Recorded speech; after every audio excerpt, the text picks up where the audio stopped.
Let's bring in Senator Amy Klobuchar now from Minnesota, key Democrat on the Judiciary Committee. Senator Klobuchar, thanks for joining us this morning. You just heard that discussion from Alan Dershowitz and Dan Abrams right there.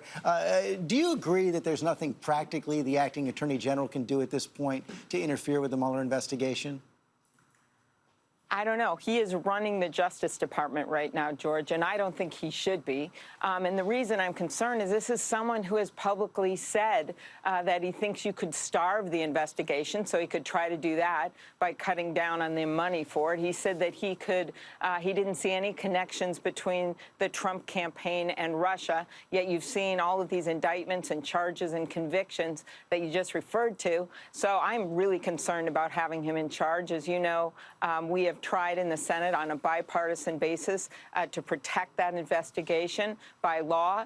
There are court cases going on that are questioning this appointment of someone that is literally a walking conflict, who got $1.2 million, the most he ever got in his life, to go on TV to protect Donald Trump, and we have no idea where that money came from. And so I'm asking, where did that money come from? You also mentioned this legislation to protect Robert Mueller. Some of your colleagues in the Senate, including Ron Wyden, have suggested not supporting the government funding bill that is coming up in early December unless this legislation to protect Robert Mueller is included. Do you support that effort? I think we should do everything we can to try to negotiate to get that bill passed, because this is about the rule of law. We'll see what our leverage points are, but there is some Republican support for this. And all of my colleagues who have said repeatedly that they want to protect this investigation really have to come forward and do it. And I'm talking about those on the Republican side of the aisle. Well, that's the biggest leverage point you have, isn't it, right now? It is. So you're going to use it? I think we should use it however we can. And again, it's going to depend on what bills are coming through and how we can do it. But we have to protect this investigation. Let me switch subjects right now. The president up and tweeting this morning about this situation at the border. Now, more migrants coming from Central America through Mexico. Reports of a possible deal with Mexico to hold those people who are applying for asylum in Mexico as their asylum claims are processed. Mexico is now denying that they've agreed to that. But the president did have this tweet this morning. He said it would be very smart if Mexico would stop the caravans long before they get to our southern border, or if originating countries would not let them form as a way to get certain people out of their country and dump in the U.S. no longer. Dems created this problem, no crossings. Your response? My mom taught second grade until she was 70 years old, and she always told me, if you do something wrong, you don't tell the truth, you take responsibility for it. You don't blame it on the other kid.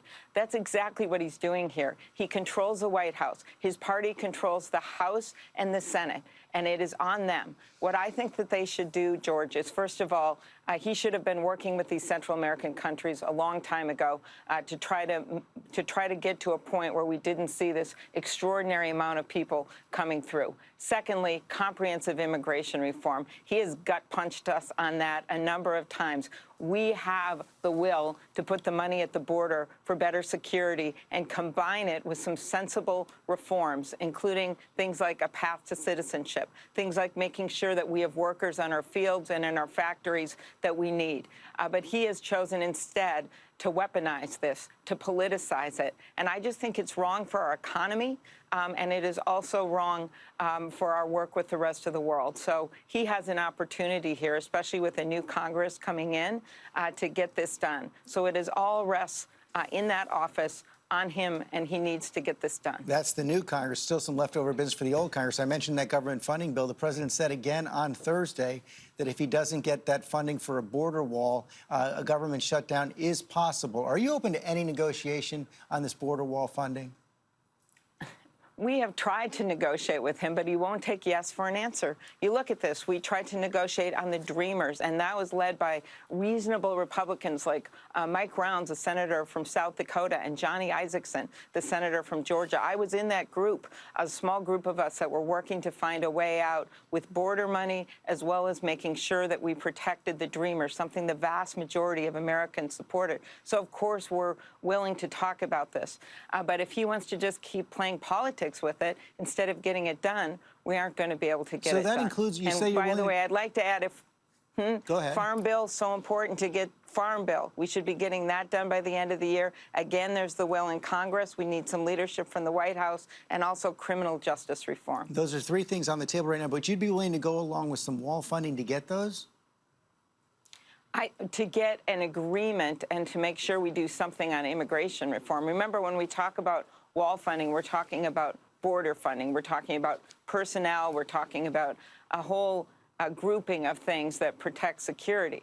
But what I don't think we should do is shut down the government. And that, again, is in his hands and his party's hands. Another major headline on Friday, major government report on the issue of climate change. We're showing the headlines across the country as this was released on Friday afternoon. You see it right there. Climate report warns of grim economic consequences. Climate change will harm the entire nation. Here in the New York Times, they went on to say the 1,656-page assessment lays out the devastating effects of a changing climate on the economy, health, and environment, including record wildfires in California, crop failures in the Midwest, crumbling infrastructure in the South.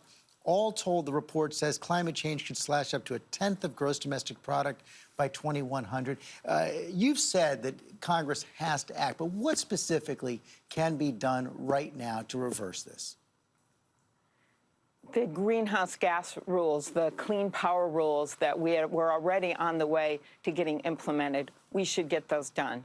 Secondly, gas mileage standards. We were clearly on a good path with that, and then this administration stepped backwards. And then finally, going back into the International Climate Change Agreement like every other country. This is a report by the administration, George, and instead of just talking about the science, it talks about the impact on places like I'm from, the Midwest, where you're going to see devastation to our crops. You're already seeing the hurricanes because of the ocean warming, and you're certainly seeing in vivid color those horrible wildfires out west. This is exactly what NASA and our military have predicted for years, and it's time to act on it. So the administration can, on one hand, issue this devastating report showing the facts, and then on the other, do nothing. It's time to act. But isn't that exactly what's happening? This was released on, what, Friday afternoon of Thanksgiving weekend?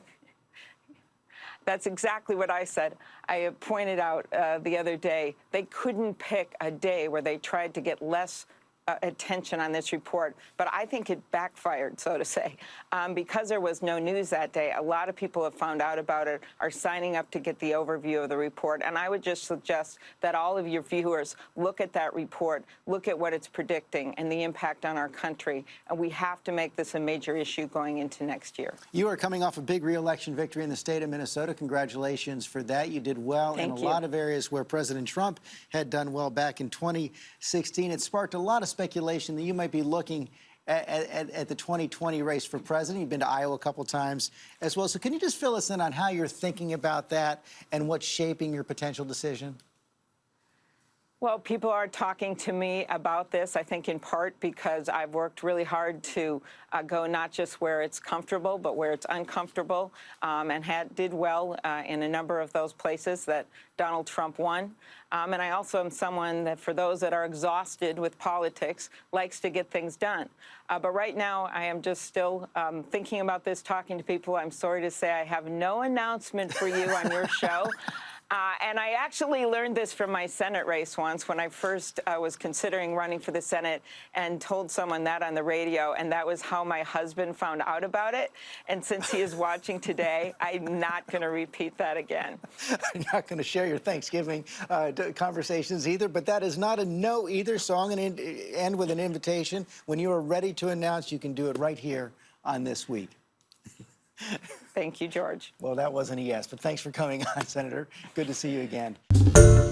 Hi, everyone. George Stephanopoulos here. Thanks for checking out the ABC News YouTube channel. If you'd like to get more videos, show highlights, and watch live event coverage, click on the right over here to subscribe to our channel. And don't forget to download the ABC News app for breaking news alerts. Thanks for watching.